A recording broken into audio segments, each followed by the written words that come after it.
She's my daughter. I said I want the truth. She's my sister. She's my daughter. My sister, my daughter. I said I want the truth. Chinatown wasn't supposed to work. It was too dark, too cynical, too brutal. The director smashed TVs with mops. The lead actress allegedly threw urine at him. The screenwriter and director nearly came to blows over the ending. And the lead actor discovered his real life mirrored the film's darkest secret while cameras were still rolling. These are 20 hidden secrets about Chinatown you've never heard. Truths lurking in the shadows, just like the film itself. You think you know the story? Forget it. The corruption, the power, the betrayal, it doesn't end on screen. At the very end of this list lies one bonus fact. It'll make you question everything you thought you knew about Chinatown. Stay with me until the end. Because in this world, the deeper you dig, the darker it gets. And if you want more mysteries unearthed from cinema's greatest classics, hit subscribe. There's always another secret waiting in the dark. Fact number 1. The director physically attacked his lead actor on camera, and it's in the movie. Roman Polanski didn't just direct the infamous nose-slitting scene. He played the thug who does it. Although he loved the idea of a cameo, he was less thrilled about cutting off his long hair for the brief appearance. The effect used a special knife, but the symbolism is perfect. The director literally marked his leading man's face with one of noir's most memorable scars. It's the ultimate control move, appearing in your own film to wound your protagonist. And somehow, Polanski, pulling double duty as both auteur and on-screen villain, makes the moment even more unsettling. That's method directing taken to a disturbing extreme. And he's checked out of his apartment at the El Macondo. That's not his apartment. Fact number 2. This grooming dispute nearly ended production. During filming, Polanski became obsessed with a single strand of hair, ruining his perfect shot. His solution? He plucked it straight from Faye Dunaway's scalp without warning. Dunaway stormed off set, and Polanski later claimed she displayed certifiable proof of insanity over the incident. In her 1995 memoir, Dunaway described Polanski's behavior as incessant cruelty. They gave wildly different accounts of what happened, but one thing's clear: the tension between them was nuclear. This wasn't artistic disagreement. This was physical boundary crossing disguised as perfectionism. And somehow, that toxic energy fueled one of cinema's most emotionally raw performances. The question is, at what cost? Hello, Claude. Where'd you get the midget? You're a very nosy fellow, kitty cat, huh? You know what happens to nosy fellows? Fact number 3. A bitter fight over 3 minutes changed film history. Robert Towne wanted Noah Cross to die and Evelyn to survive, a classic Hollywood ending. Polanski demanded the opposite. Evil wins. Innocence dies. They fought viciously over this, with Polanski allegedly drawing on his own life tragedies to justify the bleaker conclusion. Towne hated losing the argument and resented Polanski's iron grip on the finale. But years later, he admitted the darker ending made the film iconic. That tragic final scene in Chinatown. Forget it, Jake. It's Chinatown became one of cinema's most devastating moments. Without Polanski's cynicism, we'd have just another detective story. Instead, we got a nightmare that refuses to let audiences look away. How much would you like? I'll stop it. The money's fine. It's generous. But, I think you shortchanged me on the story. I have. I think so. Something else besides the death of your husband was bothering you. Fact number 4. The sequel disaster led to a cartoon detective. Chinatown was originally conceived as the first film in a trilogy exploring Los Angeles corruption, but the sequel attempts became such a chaotic mess that the entire concept collapsed. Robert Towne's involvement in those failed projects eventually led him to work on Who Framed Roger Rabbit, a completely different beast that borrowed some noir DNA from the abandoned Chinatown universe. Imagine, one of the darkest films ever made shares creative lineage with a movie featuring a cartoon rabbit. The 1990 sequel, The Two Jakes, became such a cautionary tale that it fractured professional relationships that had defined 1970s Hollywood. Sometimes the best sequels are the ones that never happen. I don't know what you are talking about. This is the craziest, the most insane thing. Stop it! I'm gonna make it easy for you. You were jealous. You had a fight. He fell. He hit his head. It was an accident. Fact number 5. He rejected $125,000 to write a guaranteed hit.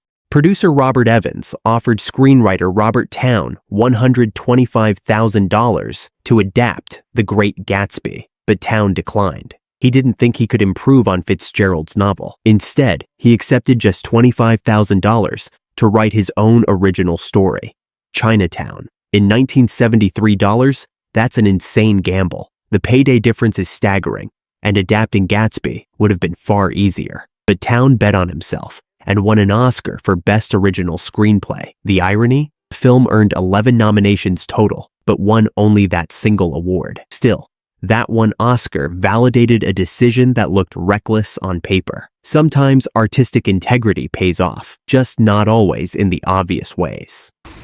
I'd like to go home. I want the other pictures, Giddies. What pictures? This broad hired you, not Evelyn Mulray. Yeah? Yeah. Somebody wanted to shake Mulray down. She hired you.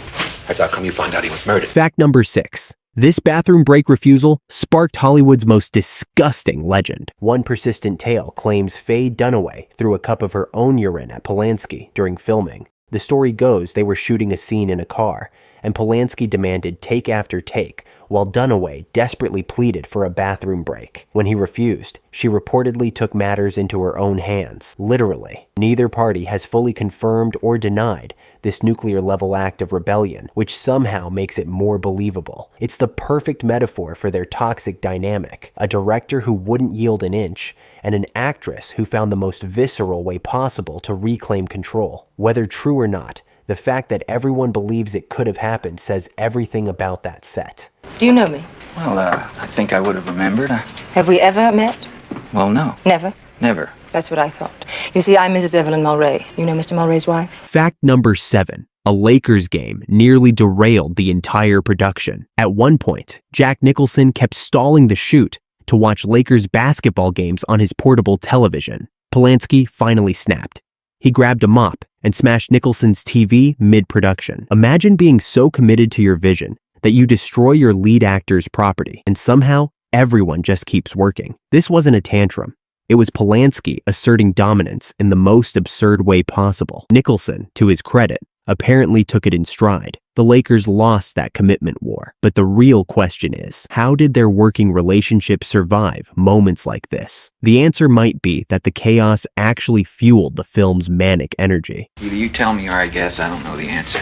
You must really think I'm stupid, don't you, Giddies? I don't think about it that much, but give me a day or two and I'll get back to you. Fact number 8. This family connection made one scene unbearably awkward. During filming, Nicholson had just begun his relationship with Anjelica Huston, daughter of his co-star John Huston. This made their scenes together extremely uncomfortable, especially when they filmed Noah Cross asking, "Mr. Giddies, do you sleep with my daughter?" Anjelica visited the set that exact day, watching her new boyfriend act opposite her father in a scene loaded with subtext about forbidden relationships. The meta layers are almost too much. Art imitating life, imitating art, all while cameras rolled. John Huston's performance as the predatory Noah Cross gains an extra dimension of creepiness, knowing his actual daughter was watching from the sidelines. Sometimes reality provides better dramatic irony than any screenplay could. Disturbs me. It makes me think you're taking my daughter for a ride. Financially speaking, of course. What are you charging her? My usual fee.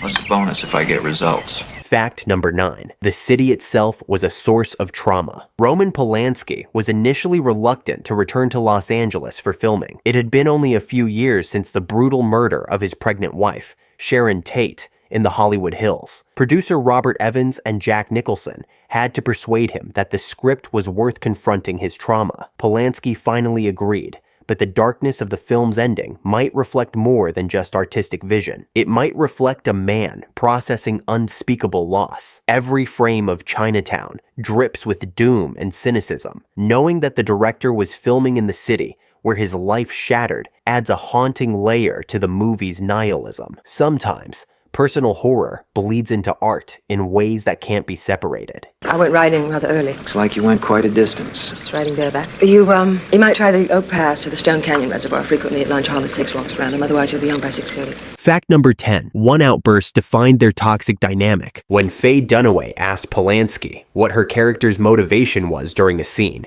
he exploded at her. "Just say the fucking words." This epitomizes their combustible relationship, Dunaway seeking artistic depth through method acting. Polanski, demanding pure technical precision without psychological exploration. Two completely incompatible approaches to filmmaking colliding at full speed. The irony is that their warfare somehow created magic. Dunaway's performance is raw and vulnerable in ways that feel almost dangerous to watch. Maybe it's because she was actually vulnerable, fighting a director who saw actors as instruments, not collaborators. The tension between them crackles in every frame, and audiences can feel it, even without knowing the backstory. And since you agree with me that we've never met before, you must also agree with me that I've never hired you to do anything, certainly not spy on my husband. I see you like publicity, Mr. Giddis. Fact number 11. The most shocking scene in the film is disturbingly real. After several takes of the famous interrogation scene that never looked quite right, Faye Dunaway got frustrated and told Jack Nicholson to actually slap her. He did, and felt intensely guilty about it, despite it being Dunaway's decision. That raw, shocking moment, "She's my sister, she's my daughter," is one of cinema's most visceral scenes,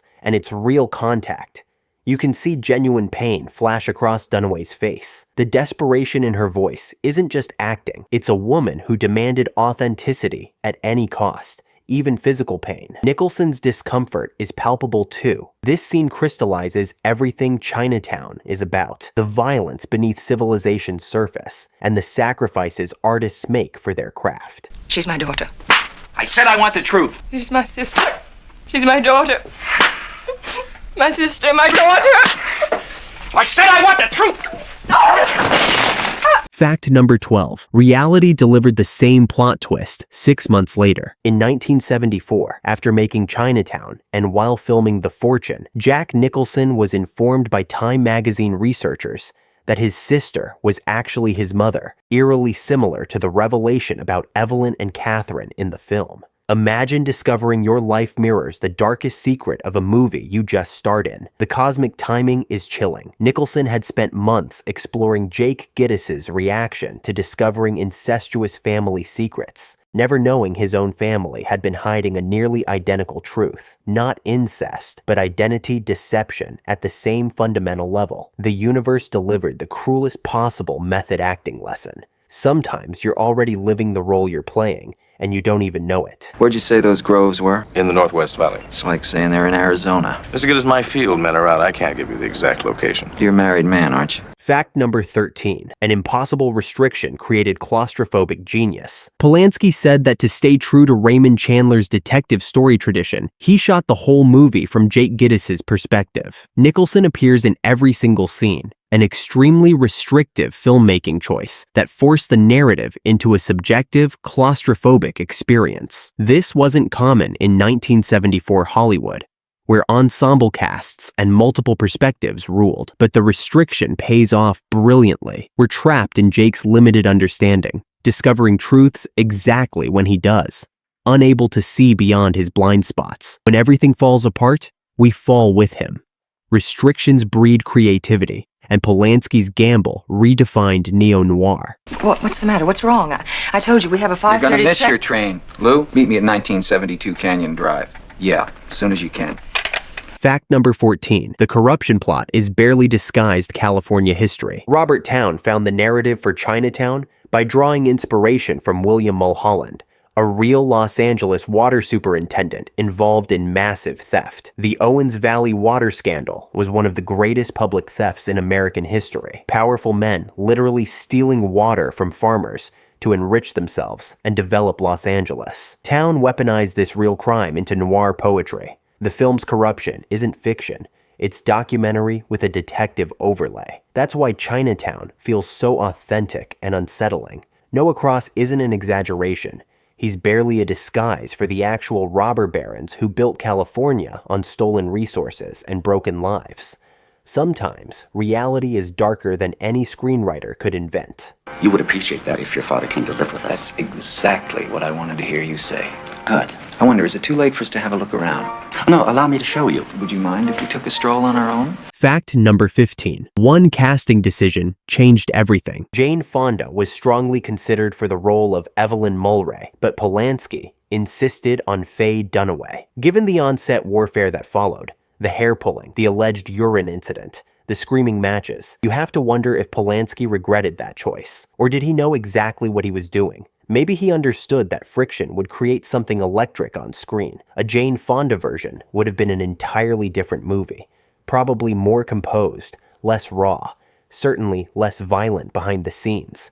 But would it have been better? Sometimes, the worst working relationships produce the best art. Tell me, Mr. Gidders, does this often happen to you? What's that? Well, I'm judging only on the basis of one afternoon and an evening, but if this is how you go about your work, I'd say you'd be lucky to get through a whole day. Fact number 16. An outsider's perspective made American noir feel alien. Producer Robert Evans was excited that Polanski's direction would create a darker, more cynical, and European vision of the United States. The gamble worked. Chinatown became a cultural bridge. American genre filtered through the eyes of a Polish-French director who'd survived the Holocaust and personal tragedy. That outsider perspective made the film feel unsettling in ways pure Hollywood noir never achieved. American noir typically has a moral center, even when characters are corrupt. Polanski removed that safety net entirely. Evil wins. Innocence dies. There's no redemption, no justice, no lesson learned. Just Jake's hollow eyes and that devastating final line. Forget it, Jake. It's Chinatown. Only someone who'd seen civilization collapse could make that ending feel inevitable. School is possible. What's that? What's that? You want to do your partner a big favor? Take him home. Take him home! Just get him the hell out of here! Go home, Jake. Fact number 17. Some movies should never have a follow-up. Robert Towne, Robert Evans, and Jack Nicholson couldn't leave well enough alone with the 1990 sequel, The Two Jakes. The production became so troubled that it fractured professional relationships that had defined 1970s Hollywood. Towne and Evans, once collaborators on multiple classics, barely spoke afterwards. The film itself disappointed everyone, critics, audiences, and most painfully, the creators themselves. The Two Jakes is a cautionary tale. Sometimes lightning doesn't strike twice, and forcing it destroys the magic of the original. That famous final line, "Forget it, Jake. It's Chinatown," should have been taken literally by everyone involved. They should have forgotten about sequels and left perfection alone. Sometimes the best creative decision is knowing when to walk away. The guy says, well, the Chinese, first they screw a little bit, then they stop. They go and read a little Confucius, come back, screw a little bit more, then they stop again, go back and they screw a little bit more. Fact number 18. A friendship years in the making created the perfect storm. Polanski first learned of the script through Jack Nicholson, as they had been actively searching for a suitable joint project together for years. This wasn't just another gig. It was a creative partnership that had been gestating long before cameras rolled. Evans knew that pairing Nicholson's American charisma with Polanski's European cynicism would create something unprecedented, a darker, more brutal vision of 1930s Los Angeles than American directors would dare attempt. They were right. Nicholson's Jake Gitz isn't a traditional hero. He's cocky, flawed, and ultimately powerless. The chemistry wasn't accidental. It was cultivated. This is Noah Cross. If you don't know Evelyn's father, if you don't know, he's the bird you're after, Lou. I can explain everything, but just give me 5 minutes. That's all I need. He's rich. Do you understand? Shut up! Get away with anything! Fact number 19. 11 nominations, 1 win. The ultimate irony. Both Faye Dunaway and Jack Nicholson were nominated for Academy Awards for their performances. The film garnered 11 nominations total, including Best Picture, Best Director, Best Actor, Best Actress. But won only one. Robert Towne's Oscar for Best Original Screenplay. Losing Best Picture to The Godfather Part 2 might sting less when you realize Chinatown defined the neo-noir genre for generations. That single Oscar validated the script that started everything, Towne's $25,000 gamble that he fought to protect from rewrites. The irony is poetic. The writer won, but the director and actors who battled through production hell went home empty-handed. Sometimes the Academy gets it exactly right by accident. The words mattered most. How they plan to make it out of emptying reservoirs, that I don't know. I'll pay your salary, plus $5,000, if you find out what happened to Hollis and who is involved. Fact number 20. Old Hollywood shamelessness at its finest. The film's executive producer, C.O. Erickson, cast himself as the banker in the barbershop who starts an argument with Jake. It's a small but memorable scene in a movie packed with them, a perfect example of old Hollywood's shameless self-insertion. To be fair, Erickson doesn't embarrass himself. The scene works, but there's something beautifully absurd about a producer writing himself into a masterpiece he helped finance. It's the ultimate producer move. I'm paying for this, so I'm going on screen. In a film about corruption, power, and men who take what they want, having the money man literally insert himself into the narrative feels almost too perfect. Even the production of Chinatown mirrors its themes. Tell me, did you foreclose on many families this week? We don't publish a record in the paper, I can tell you that. Neither do I. No, you have your press agent do it. Who is this bimbo, Barney? Is he a regular customer or what? Bonus fact, she owns the violence, and that makes it more disturbing. Years after filming, Faye Dunaway has never expressed regret for demanding Jack Nicholson actually slap her during the interrogation scene. In Hollywood lore, this has become a strange badge of honor, proof that she'd endure anything for authenticity. The fact that Dunaway frames it as her choice, not violence inflicted on her, complicates the entire narrative. She demanded real pain and got it. She owns that decision, but it also normalizes on-set practices that wouldn't fly in today's industry. The slap created one of cinema's most powerful moments, but Dunaway's pride in it raises uncomfortable questions about where commitment ends and self-harm begins. Her lack of regret doesn't resolve the ethics. It just makes them harder to dismiss. Chinatown started as a gamble, a dark script, a traumatized director, and a cast that nearly destroyed each other. But somehow, all that chaos crystallized into one of cinema's most perfect nightmares. If you're into strange movie secrets and the beautiful disasters that create Hollywood legends, hit subscribe. We're diving into more films that shouldn't have worked, but somehow did. Because sometimes, the best art comes from the worst circumstances. Forget it, Jake. It's Hollywood.